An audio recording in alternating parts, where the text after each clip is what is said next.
Let's understand speech-to-text in the chatbot. First, let's look at voice prompting. In the chatbot, you'll notice a mic. Click on the mic to start recording. Speak your prompt. Write a launch announcement for a new feature. The model automatically converts your voice into text directly inside the prompt box.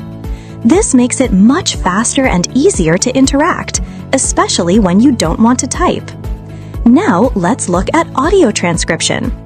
You can transcribe audio from external sources.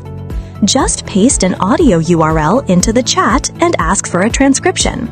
The model processes the link and returns a complete transcription of the audio. This is especially useful for podcasts, meetings, or lectures. You can also upload MP3 or WAV files directly into the chat and request a transcription. The model processes the uploaded audio and converts it into accurate text within seconds.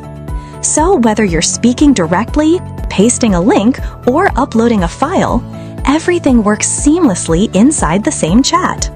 This makes it incredibly powerful for creators, professionals, and teams working with audio content.